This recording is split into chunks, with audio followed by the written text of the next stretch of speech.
Emotions make us human. It can also act as a superpower that we have. But at the same time, अगर हम वो super power को control ना कर पाएँ या मैनेज ना कर पाएँ, so it really becomes overwhelming for us, और यही इमोशंस हमारे लिए डिस्टर्बिंग होने लगते हैं.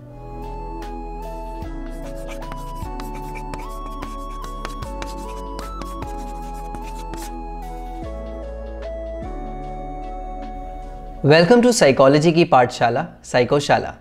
My name is Shubham Bhatt and आज हम बहुत ही इंपॉर्टेंट टॉपिक पे बात करेंगे. This is one of the most spoken about topics in psychology and mental health. Emotional awareness. नाम तो आपने पक्का सुना ही होगा, but what is emotional awareness, how do we become aware about our emotions and what to do about it.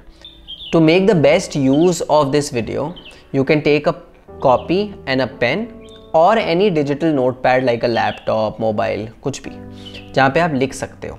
Okay, so let's start. As we all know कि emotions हमारे लिए कितने ज़्यादा इंपॉर्टेंट हैं.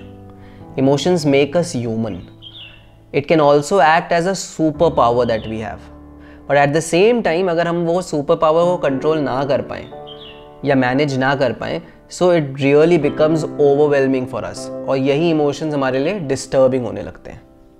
सो आज पहले समझते हैं कि हम अपने इमोशंस के बारे में अवेयर हो कैसे सकते हैं.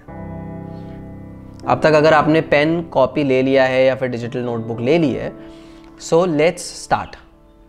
अब any time when you want to understand your emotions, what you can do is you can just try to identify the emotion कि अभी आपको कैसा फील हो रहा है. What is the feeling that you have. Example कि इस time मैं बहुत नर्वस फील कर रहा हूँ बट एक्साइटेड भी फील कर रहा हूँ. नर्वस इसलिए क्योंकि मैं थोड़ा कैमरा कॉन्शियस हूँ, और एक्साइटेड इसलिए क्योंकि मैं आप लोगों के लिए कंटेंट बना रहा हूँ और मैं ये सोच रहा हूँ कि इसका क्या होगा आगे. अब ये इमोशन कुछ भी हो सकता है. सैड, हैप्पी, फ्रस्ट्रेटेड, एंगर, कुछ भी. सो बिना जजमेंट के you just have to write it down कि right now I am feeling sad or I am feeling nervous. कुछ भी, just write it down. Second, once you have identified your emotion, now you have to rate it out of 10. उसकी intensity कितनी है. इस time मैं frustrated feel कर रहा हूँ. कितना frustrated, अगर मुझे आपसे पूछूँ कि out of 10 how frustrated are you, तो मे बी आपका जवाब हो 7 out of 10 और may be 10 out of 10, may be 3 out of 10. So you have to rate that intensity and write it down. अब ये हमें बाद में भी हेल्प करेगा चेक करने के लिए कि ये कम हुआ, नहीं हुआ, बढ़ गया, and so on. So write down the intensity at which you are feeling this emotion out of 10. Okay? Describe your emotion. अब इसके बाद आपको अपने इमोशन को डिटेल में बताना है. एग्जाम्पल, अगर आपको किसी भी दोस्त के बारे में किसी को बताना हो तो आप उसे बताएंगे ना कि मेरे दोस्त का नाम ये है, मैं उसे इतने सालों से जानता हूँ, वो बहुत अच्छा है, मेरी हेल्प करता है, उसको फुटबॉल खेलना पसंद है. कुछ भी, जितना भी डिटेल आप दे सकते हो उतना ही डिटेल आपको यहाँ पे अपने इमोशन के बारे में बताना है. एग्जाम्पल कि मुझे ये क्यों फील हो रहा है, कब से फील हो रहा है, इस टाइम मेरा क्या करने का मन कर रहा है.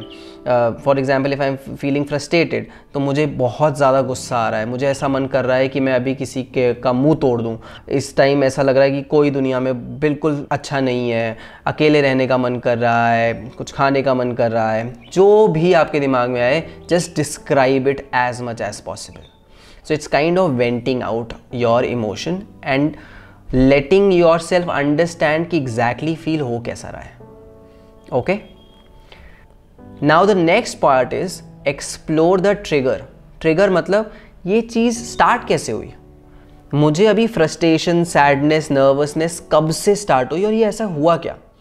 क्योंकि एक टाइम से ही start हुई होगी, राइट. उससे पहले कोई और फीलिंग होगी, या शायद आप मूवी देख रहे हो और बहुत अच्छी मूवी जा रही है, अचानक से लाइट चली गई और आपके ऊपर फिर मे बी आपकी पापा से लड़ाई हो गई. तो वो जो पापा से लड़ाई हुई और लाइट गई थी, that becomes your trigger point कि ये ट्रांजिशन, ये चेंज आया कब से. अब मुझे बहुत गुस्सा आ रहा है, ये गुस्सा कब से आ रहा है और किस बात पे आ रहा है, is your trigger. After identifying the trigger कि ये सब स्टार्ट कैसे हुआ, अब आपको अपने आप को एक्सप्रेस करना है। अब एक्सप्रेस कैसे करना है? अब आप अपने दोस्त को फ़ोन कर सकते हैं, किसी से बात कर सकते हैं, सब कुछ लिख सकते हैं, मे बी ड्राइंग बना सकते हैं, डूडलिंग कर सकते हैं अपने आप को एक्सप्रेस करने के लिए, ताकि ये सारी चीज़ें आप उस जगह पे निकाल सकें। It is again a venting out of your emotion from your with in.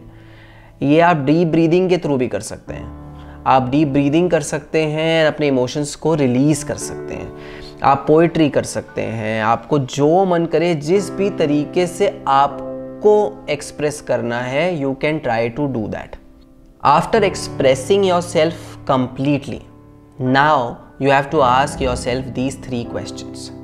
First, मैंने इस पूरी एक्टिविटी से, या जो भी मेरा ये इमोशन या जो भी ये ट्रिगर था, उससे सीखा क्या? What did I learn from this? Once you have answered this question कि मैंने सीखा क्या, now you have to answer how do I want to feel right now। अब आप सैड फील कर रहे थे, आपने सैड को डिफाइन किया, सब कुछ अच्छे से डिस्क्राइब कर लिया, आपने ट्रिगर भी पकड़ लिया कि ये कहाँ से स्टार्ट हुआ था और कि ये क्यों हुआ था, फिर आपने अपने आप को एक्सप्रेस कर लिया, आपको ये भी पता चल गया कि इस पूरी सिचुएशन से आपने सीखा क्या। पर अब इस स्टेट से किस स्टेट पे पहुँचना चाहते हो आप? Do you want to feel happy, excited, curious, जो भी आप फील करना चाहते हो, instead of sad, now just write it down. The last question that you have to ask from yourself is कि मैं ऐसा कर क्या सकता हूँ कि मैं इस स्टेट से उस स्टेट तक पहुँच सकूँ। What are the things that I can do to change my emotion from being sad to being happy, from being nervous to being confident, etc. और अगर आपको अभी चेंज करना है तो आप अपने आप से पूछ सकते हो कि वो एक छोटी सी चीज़ क्या है? What is that one little step that I can take which can help me move closer to the emotion that I want to feel? ऐसा छोटा सा चीज़ मैं क्या कर सकता हूँ जो मुझे उस इमोशन के पास लेके जाएगी? अगर मैं हैप्पी फील करना चाहता हूँ और मैं भी सैड फील कर रहा हूँ, तो मैं ऐसा क्या कर सकता हूँ? मैं मे बी कुछ खा सकता हूँ, मैं कुछ अच्छा देख सकता हूँ, मैं एक्सरसाइज कर सकता हूँ, मैं घूमने जा सकता हूँ, जो भी। So answer these questions. And once you have answered these 3 questions, take 3 slow, deep breaths and then check whether you still feel the same that you were feeling or has it changed. Most probably there will be a slight change in how you are feeling. आप अपने emotions में change देखेंगे। This entire technique is called emotion journaling, जिसमें आप अपने emotions को identify करते हो, डिस्क्राइब करते हो, अपना रेट करते हो, ट्रिगर ढूंढते हो, उसके बाद आप उसको वेंट आउट करते हो, and then you ask these 3 questions that are very important. This is one of the techniques which is really beneficial for emotional awareness and also getting intelligent about how you are feeling. And ये आप regularly कर सकते हो। जब भी आपको कोई emotion bother करे या किसी भी इमोशन के बारे में आपको समझ ना आ रहा हो, तो आप बस बिना जजमेंट के उसको लिखो एंड ये सारा प्रोसेस फॉलो करो।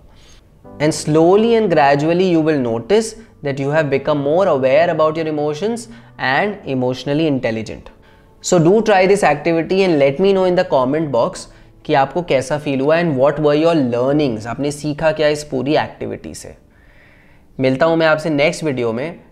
Till then keep learning, keep growing, do this activity and subscribe us for more such content. See you in the next video.